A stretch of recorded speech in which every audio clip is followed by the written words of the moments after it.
Namaskar.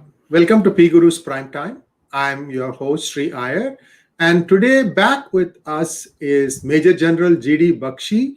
And you all remember what a hit his previous hangout with us was on last Wednesday. So we have some stunning new developments that we felt it was important to share with you right away. To know all about that, let's welcome General Bakshi ji. Bakshi Saab, Namaskar, and welcome to P Guru's channel. God bless you all. Thank you. Thank you for having me. General Bakshi, so there is a testimony going on right now. Blinken, as we speak, is testifying in front of a Senate committee.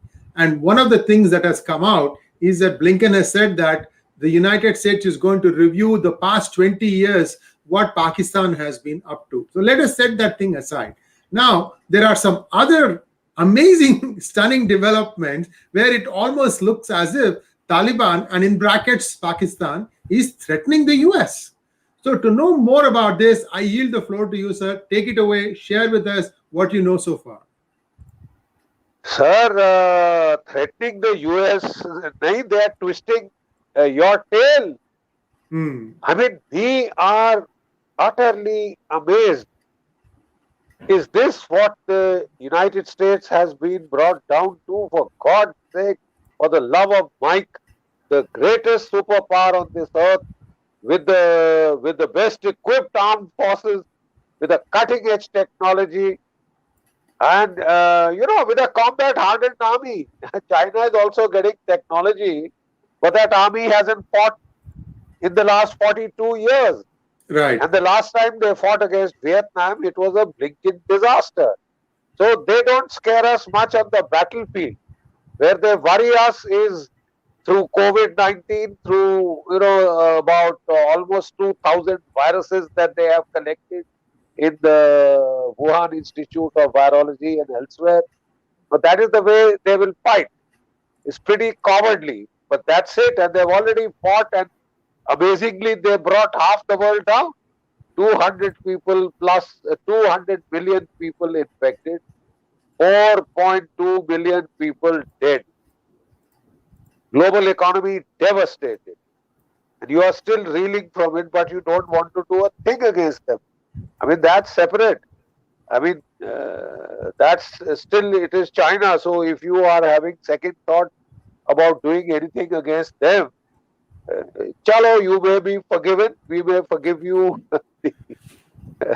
But what do you say when a country like Pakistan, जिसको हम बोलते हैं फटीचर country like Pakistan, a bankrupt state like Pakistan, starts blackmailing the United States of America, man?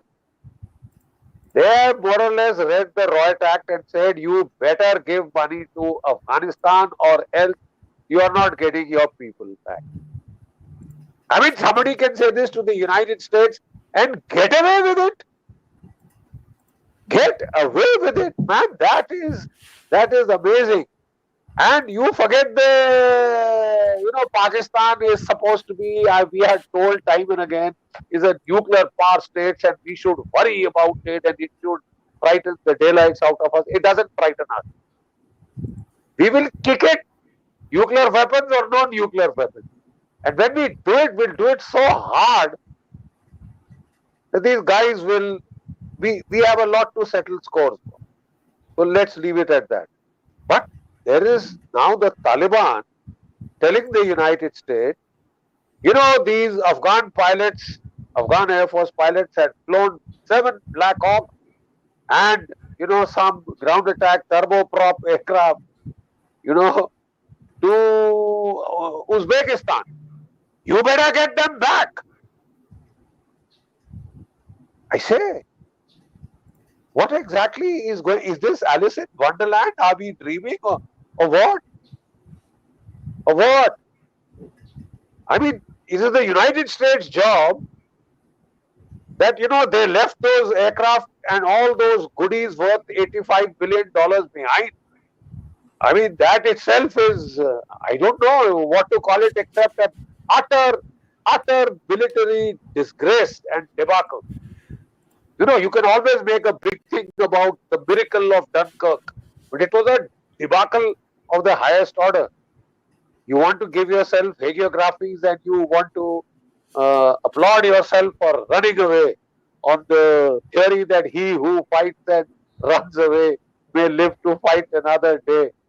But he that is in battle slain will never rise to fight again is the biggest justification for rank cowardice.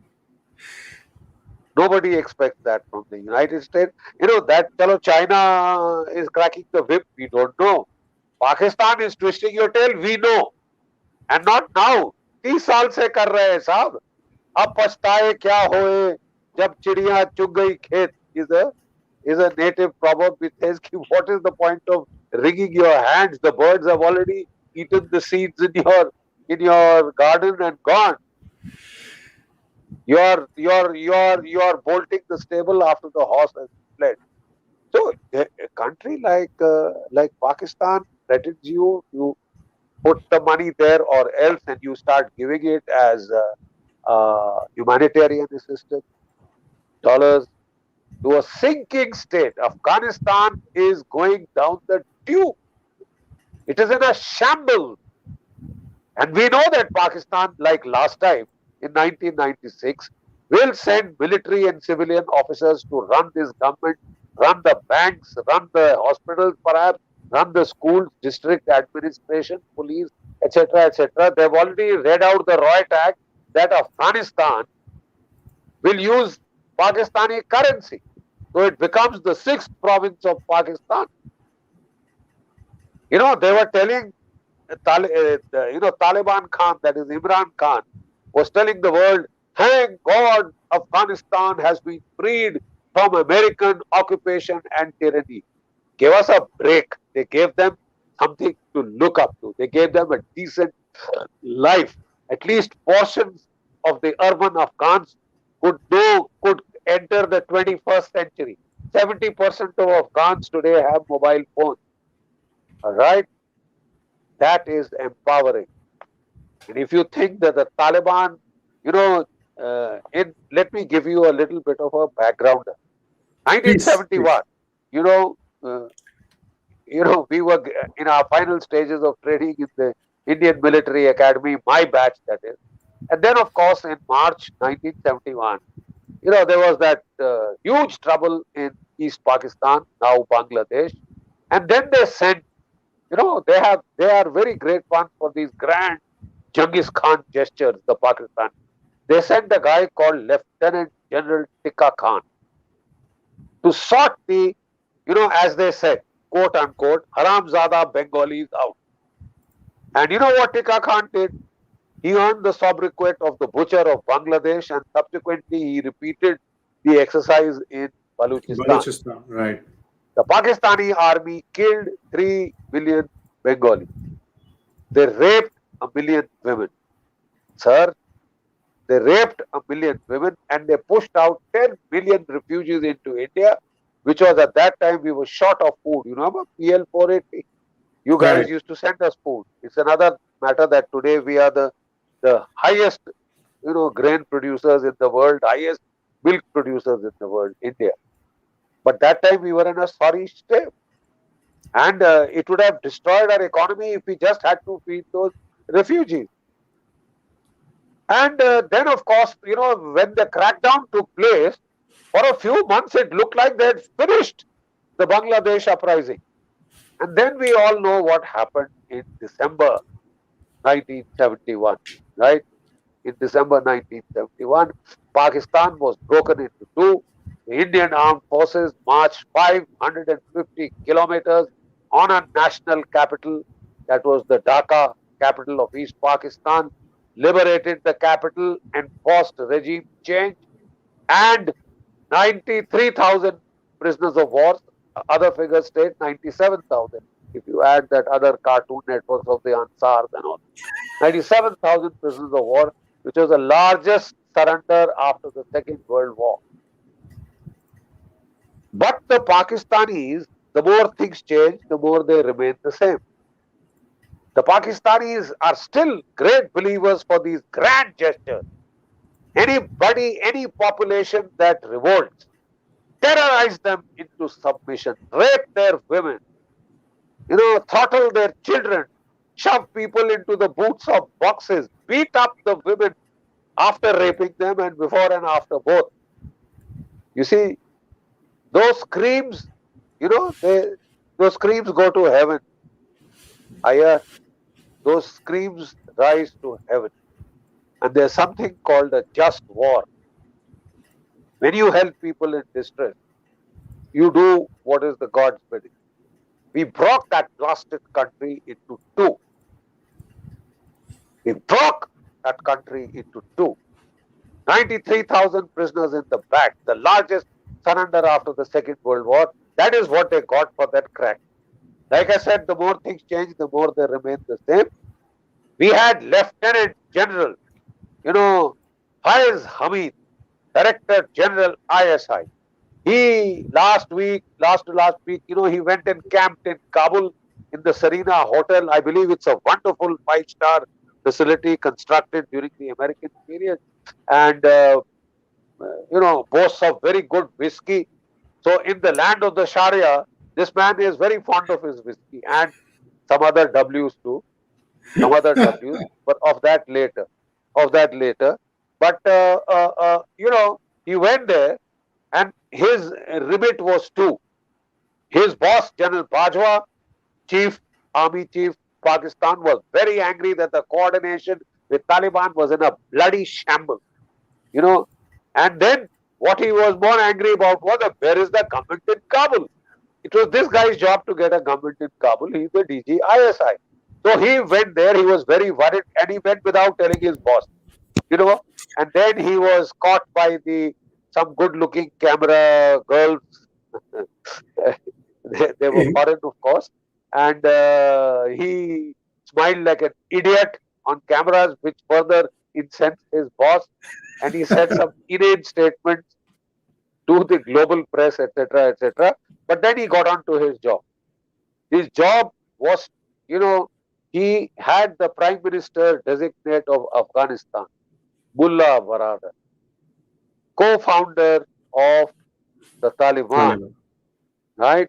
Brother-in-law of Mullah Omar. He had him beaten by the Haqqani network goons, thrashed. There was a clash with Akhundzada. Akhundzada was supposed to be the next Amir. Where is he? Don't mistake Akhundzada and Akhund. They are two different people. Sir, the spiritual head, Akhundzada, is still missing. Do you know where his... still missing, sir. Yes. Today, so is Baradar.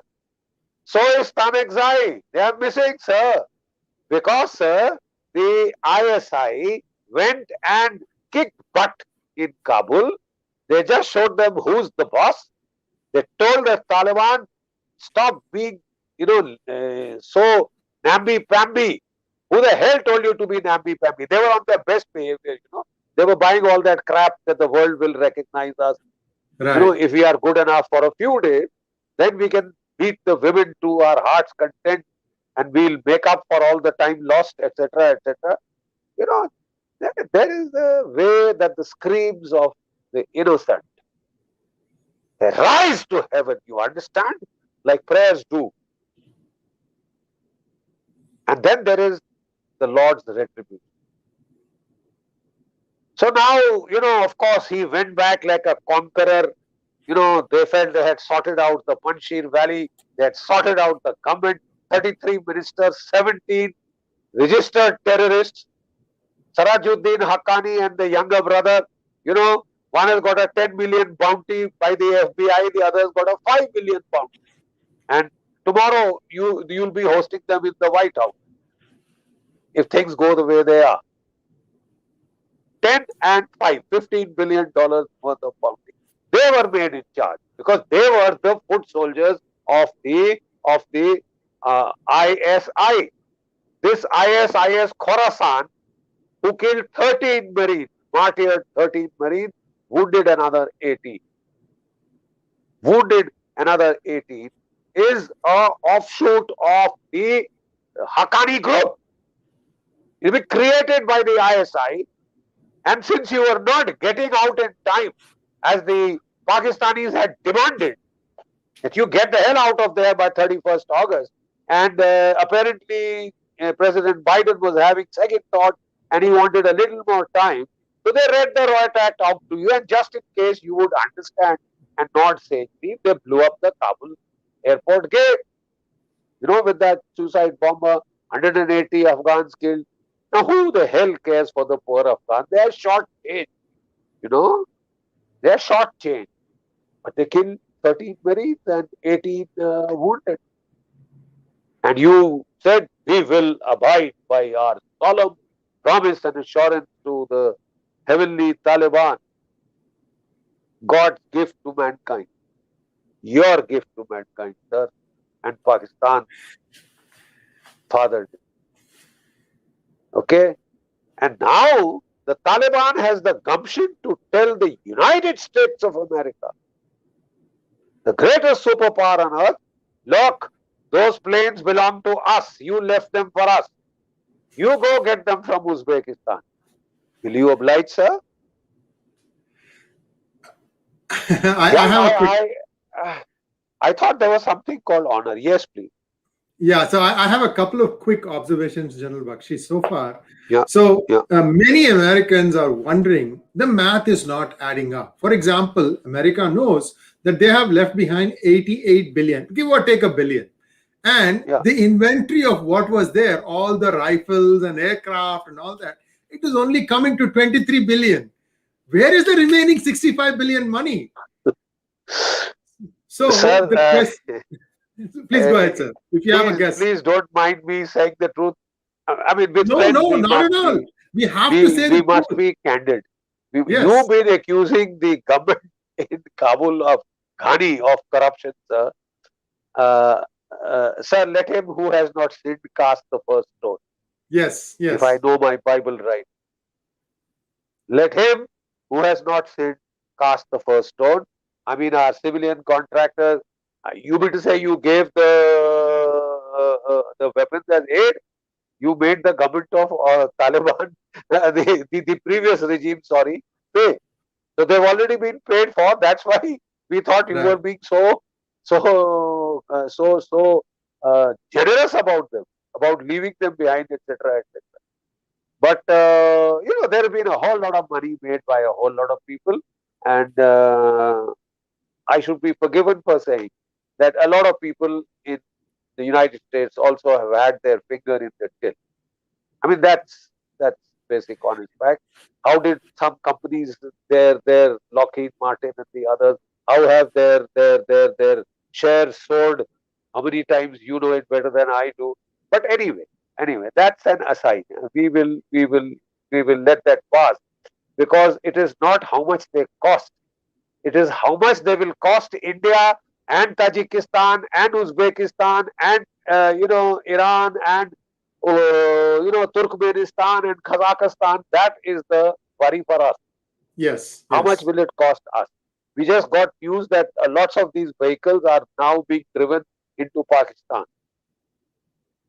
Not that we are unduly worried, because none of them, thank God, the United States didn't raise armored division in the Afghan army. That would have worried us. And you know who stopped it? The Pakistan army. Because they were worried that the Afghans might use tanks against them. So they said they should not be equipped in a manner that they can threaten us. Thank God. Thank God. Otherwise, we would have had real reason to worry if there were tank divisions coming across the Khyber to add to the Pakistani armory. They're just getting Humvees and trucks. We'll deal with them. Don't worry. We'll deal with them good when we get a chance. We'll deal with them good when we get a chance. So, the Panjshir resistance is very much alive and kicking. The standard practice in Panjshir through the Soviet invasion was that when anybody entered the valley floor, they did nothing. They let him enter. They entered at their own will. They left at the pleasure of the Tajiks. So the Soviet motor rifle divisions went charging up the narrow gorge of the Panjshir. Standard practice was they used to abandon their villages and towns on the valley floor. They would climb to the mountain tops with their families, kids, goats, livestock, everything. This time the mistake that they made was that they were not really the Tajiks of old.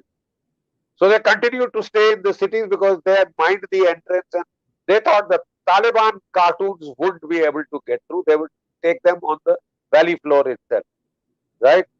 And that is where the Pakistani army intervened. Adil Rahmani was sent with 3 SSG, their best, their special forces, along with NL, Northern Light Infantry Battalion, artillery, armor. Then when they found that the whole entrance was mined, they got their field engineers, their sappers to clear the mine. The greatest damage was done by their air force and, of course, by their the Chinese quadcopters and hexacopters. Because they were able to pick out and precision guided munitions and precision guided targets. That is what did the damage. And then, of course, they've gone back to their old tactics. They've learned their lesson. I'm very sure they won't do a silly thing like staying on the valley floor in very good houses with library. I don't think they'll ever repeat that again. You learn very fast on the battlefield. But they are good guys. I assure you, they are great guys. They are there. General Bakshi, they are the people who helped you topple the Taliban. And I'm sure they are saying, thank you, America, for all that you have done for us. General Bakshi, I'm going to be a little critical about my own country because I love it so much. And I have to tell where things go wrong, where the US loses the plot. Now, you just mentioned in your opening address that Pakistan is now going to spread its army across Afghanistan, set up hospitals, run their banks, run their post offices, basically make it look as if everything is okay. And so that means that there's going to be a fair sprinkling of Pakistanis in and around across Afghanistan. I want to take you back to 2001, sir.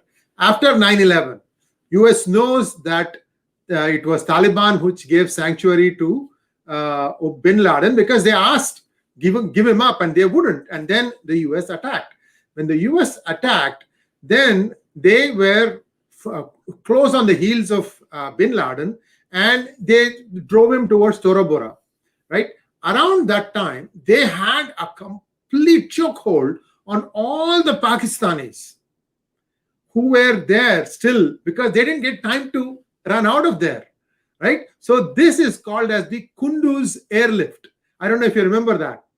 And this Kunduz Airlift was an agreement between Musharraf and Bush, very bad one for the Americans, because they said, we just have a few of our personnel that we would like to take out.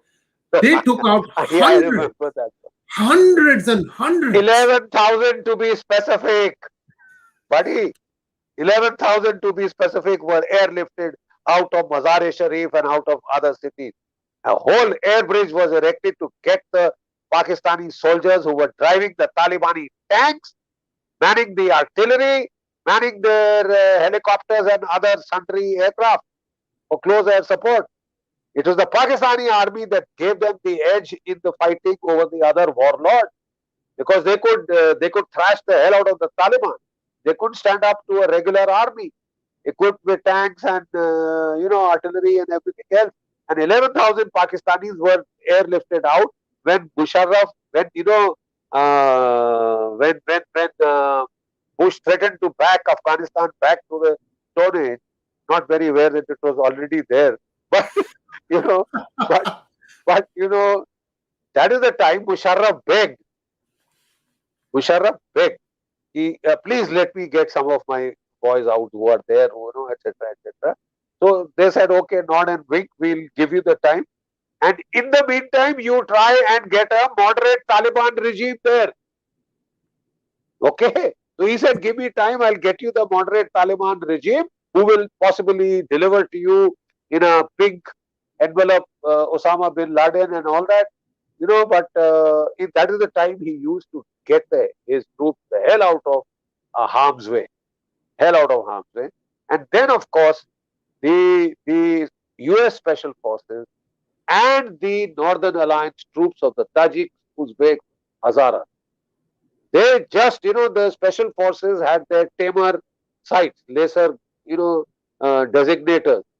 They came with these Tajik troops, they came with the Uzbeks, and all the way from the north, Mazar-e-Sharif and Panjshir, they drove right down to Kabul. Who captured Kabul then? You just had special forces boys there. Please, it was the Tajiks who helped you. It was the Uzbeks who helped you. It was the Hazaras who helped you. And now, I'm sure they are thanking you from the bottoms of their heart. They helped you. All that your special forces did was they showed them the targets, they designated, the aircraft came and bombed the living daylights out. And Taliban, that had pretensions to being a fighting force, stood up and fought like a regular army to defend cities. And for its pains, it was blasted to smithereens. It was all over. It didn't even take a week, if I remember correctly. Yes, they just overran the whole It didn't even take a week. This ragtag, stupid outfit that is now being, touted as the great military power that has defeated the United States, and all hail, all make way for Pakistan and the Taliban, the conquerors of the earth. So you joke. Sir, see, I'm being a little critical of the Americans because they seem like they are gluttons. We are gluttons for punishment. They say, give it to us, punish us some more. Because after that Kunduz airlift, what happened? They had Bin Laden cornered in Tora Bora. Did they go in and get him? No. No. They said, the local warlord said, we know all the caves. We know how we'll handle him. Leave him to us. We'll handle him. Pretty soon there is nothing left. Everybody has escaped to Pakistan. So, and then Pakistan told you, when he was sitting in Abbottabad in a 4-story mansion, with a VCR, where he was very fond of pornographic movies. He had 4 wives to satisfy. So then I suppose you need help. So he one of them was Zawahiri's daughter too. One of them was Zawahiri's daughter. Absolutely, and he was also married to the Mullah Omar's. He was also that relationship with Mullah Omar, and the only person who put up a fight in that house was his youngest wife. Zawahiri's who stood in daughter. front of Osama bin Laden, his daughter, who was the only thing who put up a fight in that, and the SEALs dutifully shot her in her bloody foot and threw her out of the way, and they made mincemeat of OBL. That was the last. But the fact of the matter is, what saved the Taliban were 2 things: their sanctuary in Afghanistan, in Pakistan, safe sanctuary, Quetta Shura, Peshawar Shura, Pindi Shura. They lived well. They were well taken care of there. While you were being spun yarns like Osama bin Laden is on dialysis. His kidneys have failed him. He's dying in a remote cave where dialysis facilities are not there. He was having a whale of a time with his harem, 800 meters from the Pakistan Military Academy, Kakul. You've got to give it in to Abbottabad. In Abbottabad. I think you meant Abbottabad. Yeah. No. Military Academy Kakul is in Abbottabad. Oh, Kakul. Okay. I heard you as Kabul. Kakul. Yeah. Okay. That is their IMA, like yes. IMA. So 800 meters from the gate of that academy was Osama bin Laden. And that commandant of the academy, the Lieutenant Mahmood, he was the guy who had brought him out there, etc., etc. Even Parvez Musharraf had fun. He said, "You don't worry, I'll keep him next to me if you are scared." They're telling you about Pakistani generals. So, and what saved them was the sanctuary in Pakistan, which still is there. And now, of course, there is no need for that sanctuary. It is there occupying. They have made it a province of theirs. They have freed it from American, so-called slavery, as they were putting it, into Pakistani slavery, Punjabi Pakistani slavery. The second thing was, all the American troops were taken out and they went to Iraq. They got a total reprieve, even within Afghanistan. Total, forces brought down to almost 0. 2,000, 3,000. So that they could come back and they had space to operate. So, it is a tragedy of errors, a comedy of errors. I don't know whether to call it a tragedy or a comedy, but the results will not be very happy for the region. They are not going to be happy for us. Now, let me give you the good news. We had gotten the news that there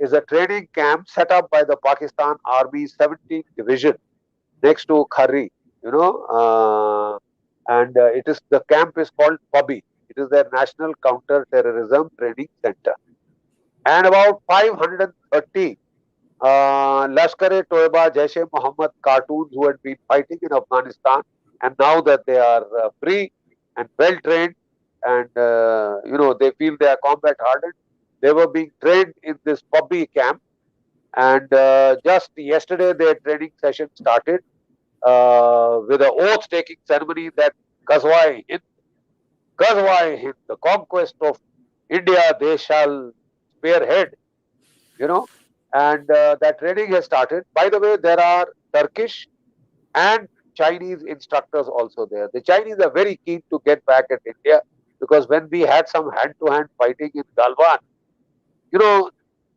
they our Jats and our Khalsas made mincemeat out of those small little Chinese fellows.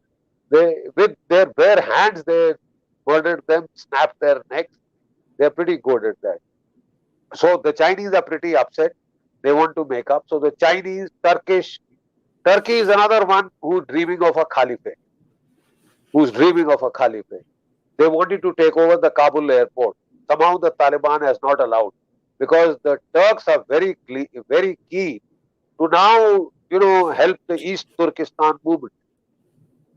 And the Taliban wants to just give it a little gap before they shock their Chinese friends about the level of periphery that they can do. They've done it to the Americans for 30 years without being found out.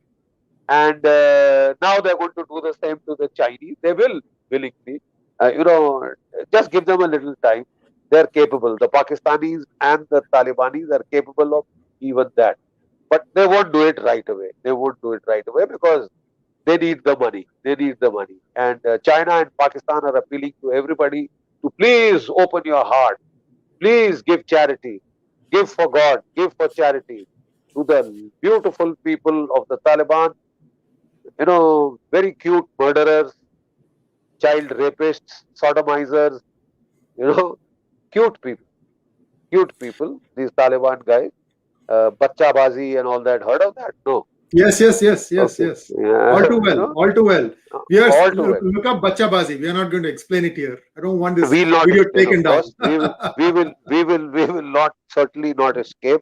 Yes. But so they have these scores to make up with India. They've been talking of a Ghazwa-e-Hind for very long. So when we knew that America was leaving, we knew the first target would be us. And there was a lobby in India. Oh, let's get the first movers advantage. Let us be the first to recognize the Taliban. Really? And seriously, My goodness. seriously, there were people in our diplomatic community, and I don't want to take names now, because I don't know where they would be trying to hide their faces now. We will charm the pants off the Taliban. And some of us said, for God's sake, if you have got an enemy who hates you, it is the Taliban. They're talking of Ghazwa-e-Hind, the conquest of Hind. So what do you want to do? Facilitate that conquest. As it is under American pressure, we were told to, things are getting too hot between two nuclear powers, India and Pakistan. So please have peace talks with them. We are very uncomfortable with this, some of our American friends said. And our government, out of kindness of heart, we had peace talks with Pakistan. Of course, behind the country's back in track 2 and all that. And then we had a ceasefire. Do you know that we have a ceasefire on the line of control? I know, with Bajwa. Yes. It was supposed to be a great gesture. It was a great gesture. What some of us didn't realize was that he needed that gesture to help him take over Exactly. Afghanistan. Now we know. We have facilitated. We have facilitated that. And now we are going to be paid back by what? Puppy camp, 530 commandos being trained. Now the thing is that these commandos are going to get slaughtered because the line of control is not what it was in 2001, 2002, 3, 4, 5. You've got a solid electronic fence there, a proper electrically energized fence, not easy to cross, right? And we have curtailed infiltration by 85 to 95%. Yes, the odd guys will get through. We will treat them with great finesse when they get inside Kashmir. So we are not really bothered about the line of control so much. Till we got to know, the tip of the iceberg has been revealed today. They're not going to come majorly through. They will try through the line of control. But they're not going to come majorly through the line of control, sir. They are coming via Muscat, this latest cartoon group, which they have tried to activate in time for Diwali and the major festivals. They want to get that Indian Mujahideen kind of an outfit up and going, which was blasting, carrying out blasts in all our cities.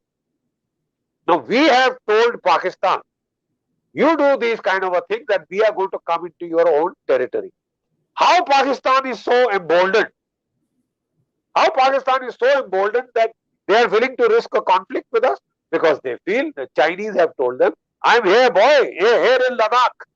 It's another thing they got kicked in their teeth. But they are in Ladakh. Okay. And the Turks are with them. So they are helping them with their drones, and the Chinese drones, and the Chinese weapons, Chinese instructors. Incidentally, when the Panjshir operations were on, as I told you, one Chinese and a Turkish general were in GHQ Rawalpindi war room along with General Bajwa, watching the televised feedback, from their drones. Minute by minute, they were advising, they were there. So, sir, Ghazwa-e-Hind is on. India is now facing a civilizational fault line war. Okay? We are at war, sir. Whether, our peaceniks still want the Nobel Peace Prize, they can, put it where the sun don't shine. But we know what is coming our way. We've got a major fight on our hand. And so help us God. Today, India has the youngest population in the world. And by the way, we have the largest population, 1.4 billion. We've left the Chinese behind. We are good at that. We've left the Chinese behind. We have 1.4 billion of the youngest population in the world. We have the second largest army. We have the fourth largest air force. We have the fifth largest navy. You want to come on, boy. Come on, boy. There are some of us who are really thirsty to give it to you in the bloody neck. The Indians are a damn sight angry. Yeah. So, General Bakshi, a couple of thoughts that are coming through my mind as I hear you, and our viewers also, I'm sure, will understand this. So, Pakistan is not exactly rich. So, clearly, somebody is bankrolling them. Let us say, for the sake of argument, that it is China who is bankrolling them. Because China wants to have a oil and gas pipeline from Iran, where they have signed a 25-year-long agreement to get cheap gas and crude from Iran. And they want to lay a pipeline all the way across Afghanistan into China. This seems to be the grand plan. So they are bankrolling. But I can see that Chinese are not dumb. They're very smart about their investments. So at some point, they're going to start squeezing. How will they squeeze? They'll say, look, Pakistan, you go and ask the West for money. So the Pakistan, they are the experts in creating terrorism. They'll have few innocent, Pakistani children will be, martyred, and then suddenly the world will wake up and say, oh my God, look at all these Taliban. Now they are going and attacking inside Pakistan. Suddenly money starts coming in. So this is how I see this thing play, because I've seen this history repeat itself so many times. At least with social media, people are now beginning to, draw inferences and saying, look, you can't do all this stuff. I hope what I'm saying is wrong, General Bakshi. How do you see this thing 6 months from now, a Sir, you year are from now? spot on. Who will pay? Who will bankroll this bankrupt basket case of Afghanistan? Worse than the basket case. I mean, their economy is in a tailspin. Tailspin. It is going to go further into the tailspin when the drought starts kicking in just before winter. That is when they stock up their food stocks and all that for the winter.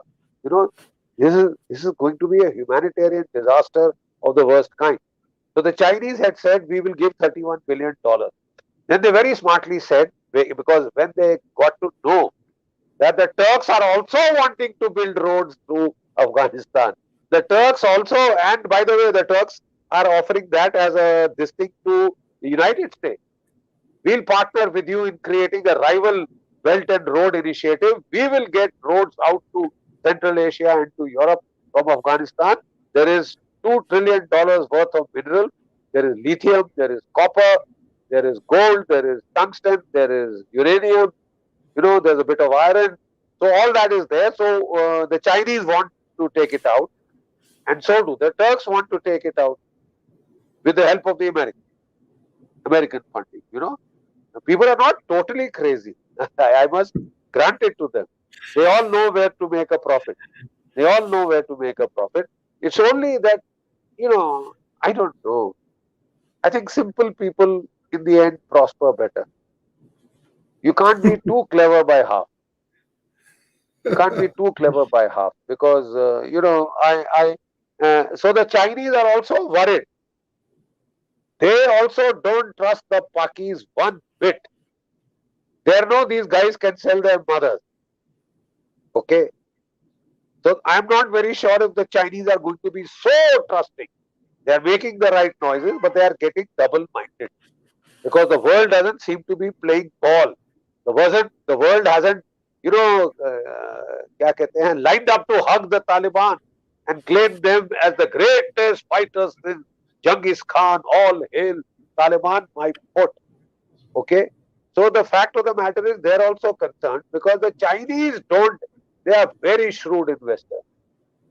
If you think they're just going to throw dollars like you did, then I think they will very, very carefully check it out because there is $2 trillion worth of mineral. Can you get it out if there is a civil war going on there, sir? No. Can you get it out if the Tajiks, Hazaras, Uzbeks are at the throats of the Pashtuns? No, sir. It will be damn sight difficult. A lot of Chinese will die. And there, I noticed they're not very fond of dying because they have a one-child policy. The single child doesn't want to die. Quite obviously, if I have just one baby, I'll be damned if I'm going to send him to fight. But they have to fight because they have, they enforced a single child policy. Yes. So all of China is single child. They don't want to fight. We met some Chinese generals and, after the parleys were over, the official, they were talking to us over a drink over Mao Tai and all that. And they said, General, are you also having problems in, your Himalayan area? They said, what problem? They said, our boys, they don't want to go there unless you give them, pressurized tents. I said, buddy, in my army, if you ask for a pressurized tent, you'll get a kick so hard. You won't know. But we were amazed. This is a soft army. No wonder they are fighting the world with the coronavirus. That's all that you can fight with. Cheapster. You see? Because that is the state of the. So the Chinese will, of course, they will bankrupt. They invested in this. They invested in Pakistan. So they would open the Belt and Road. They would restart the Silk Road. The original Silk Road went through Afghanistan. Of course, they want to open it. But the point is, can they? Mullah Baradar has fled. Stanakzai has fled. Akhundzada is not seen. What do you think they're going to reappear in the city? The Taliban will fight the Taliban. The Taliban will fight the Pashtuns, the Tajiks, the Hazaras. They're feeling on top of the world. Oh, we sorted out. the Tajiks. Give it time, sir. We know Afghanistan well. You're not the only ones who studied Afghanistan. Give it time, and then we'll see who takes out what from where. And then we'll see if Pakistan is left to carry the can. This फटीचर मुल्क, फटीचर आप समझते हैं ना, जिसके बिल्कुल बिल्कुल फटे बिल्कुल होते हैं और सर जी, जाके सर आर्म्स जी, लेके इससे बेगिंग, आपने उसको अफलोट रखा thanks to the American generosity, Saudi generosity, Chinese generosity now. And I hope you won't please start giving it to them again, pouring money into them again, because I'm sure at a point in time a guy learns his lesson. I'm sure the people of the United States are angry. And the good thing about a democracy is, if people, subtly don't sabotage democracies from within, if the self-correction mechanism work, and that is the difference between a democracy and a totalitarian state like Xi Jinping, China. Maximum leader. He can pick up the gun and just blow your head off. He doesn't like the way you combed your hair. It's not good. So that's not what democracies are, we thought. And democracies have a self-correction mechanism. Perhaps we are seeing them in the Senate here. Perhaps, America will show the world what it is to be a democracy, how self-correction can be done and will be done, I'm sure. So help us God. So otherwise, we are sunk, sir. Yes, indeed. We'll fight the Chinese all right. We'll fight the Chinese all right. We are big around. But it's always good to have allies. Yes. General Bakshi, last two questions, and I'll give you the floor as soon as I ask the first question. I have heard rumors of a lot of Americans coming into Pakistan. Is it true? And if yes, why? No, Americans coming into Pakistan, I thought they are coming out from Afghanistan via the land route now. Okay. So they are trying to getting ready to leave. God bless your special forces guys, retired vets who've gone in to get people out. Yes. And I think they're doing a marvelous job. That's the America the rest of the world respects. Yes. John Rambo is an iconic cult figure all over the world. Yes. So let's live up to that image, man. What is this about cutting and running? Absolutely. Sir, last question. We are about 47 minutes into the hangout, and I hate to keep you late. Last question is, if you see Russia has been looked at as a junior partner of China. Many people have been saying this. But if you look at, since the time the Taliban has moved into Afghanistan, Russia has essentially moved away from China. In fact, right now, I don't know what to make of what Russia is going to do next. I can see that they are concerned about their stans, Tajikistan, Uzbekistan, all those stans that are adjoining Afghanistan. They are probably concerned what will happen if Taliban were to start exporting terrorism to these places. What do you see as in the future, in the next 2-3 years? Because it's hard to guess beyond that. How is this Russia-China? That's pretty easy to answer. We know the Russians pretty well. They're very clear-headed, by the way. I mean, let me be quite blunt and straightforward. Absolutely. They're very clear-headed. You think they don't know that China is also a threat to them?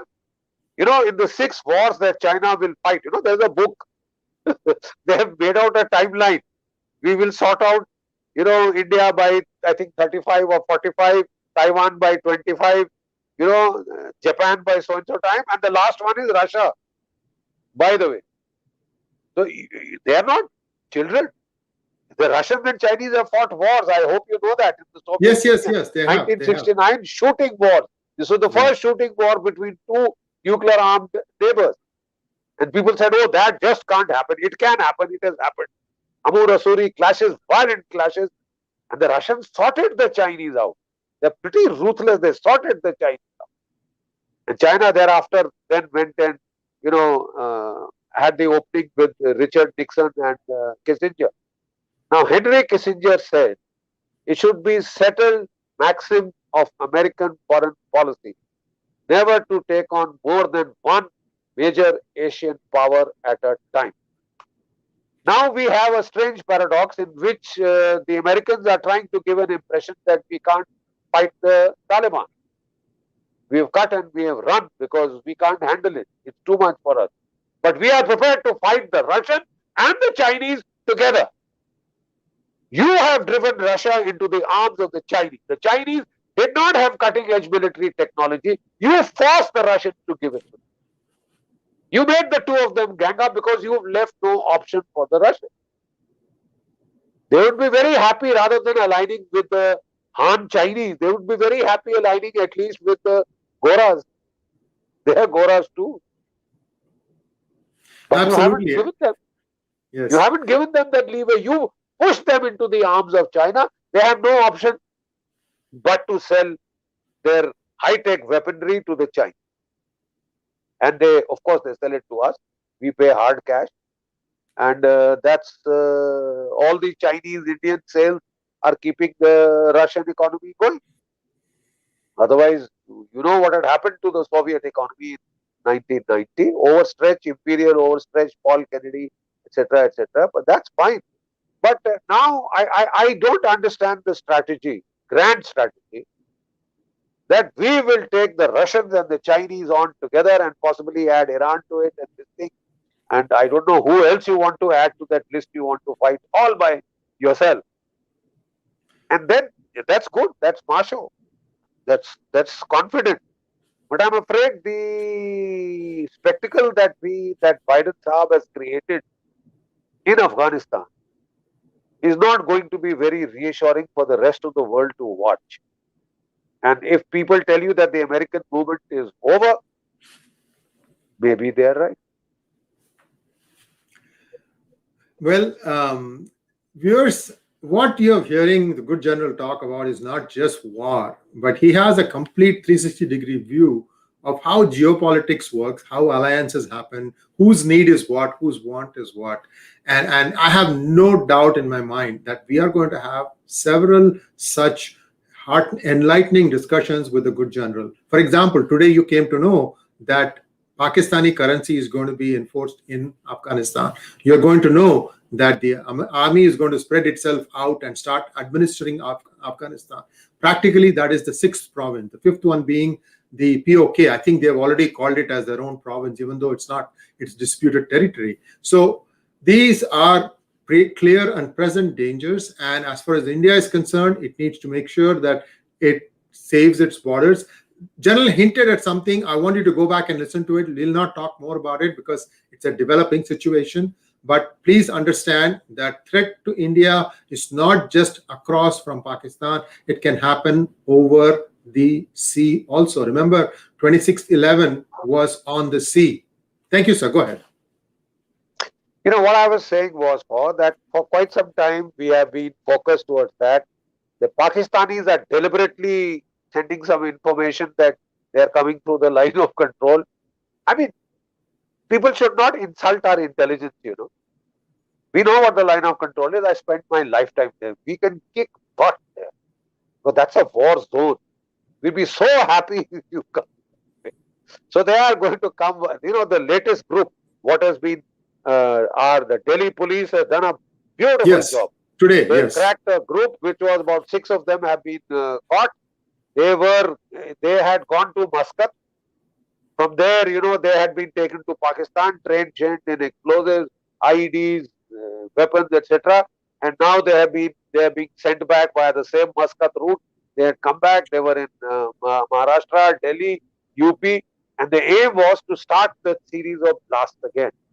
How they have concluded that India will take it lying down and not retaliate across is what we are trying to find out. How have they come to the conclusion? You see, Pakistan started misbehaving. We took it for 30 years. We didn't retaliate. 26/11 happened. The Congress government refused to retaliate. Our Air Force chief said, I can do it. There will be some collateral damage of civilians, but they are not sparing our civilians. Right. You see? And that government chickened out. But I'm very sorry to state, the American government also had put in a lot of pressure to not let us do it. Because that time Pakistan was their darling. They were fighting, you know, the terrorists, the Booj, the bad guys in Fatah and other places. And they didn't want a distraction, so that Pakistan would not be distracted. So they told us to lay off. And surprisingly, unfortunately, we laid off. We should have kicked their butt. A lot of Indian lives would have been saved. But in any case, when the Modi government came, they kicked butt in Uri. Very minor demonstration across the line of control. Don't do it. We killed 30, 40 terrorists, our special forces, shallow raid. 3-4 months, Pakistan was quiet. Then they did Pulwama, killed 45. Then we hit back with our air force and we said to hell with the nuclear flashpoint, nuclear, escalation, etc. Let's see you do it. And we kicked butt and we came back without a scratch. And after that, Pakistan was quiet for 22 months. The whole exercise now by China, by Turkey, has been to get Pakistan to restart the asymmetric war. And they're trying to say, we are here, boy. In case India gets tough, we will help. Well, if push comes to shove, we have friends, fine. We don't have friends, I think we'll still take them off. We are confident that we also have nuclear weapons if it gets too serious. Okay? But if people think that everybody is going to chicken and cut and run, then you got surprises coming. We are not prepared to run because we have no place to run. We will stand up and we will fight, and we are pretty confident. So help us God. That to swines who kill women, swines who murder children, we will have the Lord on our side when we fight them. It will be a just war. Yeah, viewers, I highly encourage you to read the 1971 genocide, how they went about systematically killing Hindu males and then raping their women. And it is heartbreaking. That's all I can tell you. It was done by a British reporter, I think, if I'm not wrong, or it could have been an American reporter. Very, very objectively put. Very objectively put. I'm going to try and see if I can put the link in the show more of this YouTube video. But you need to understand what is the mindset of some of these barbarians, and take and this is also for America. America is educating itself in a hurry right now. Suddenly, everybody wants to know, who are these guys? How come they defeated us? All sorts of things are going through people's mind, and it is my hope that when I start, marketing this campaign of this hangout of General Bakshi, that people, because every soldier in the US respects a soldier across any other country, he will want to know how this is to be handled, how this has been handled in the past. Thanks once again, General Bakshi, and we will be back again with more such interesting hangout. Namaskar.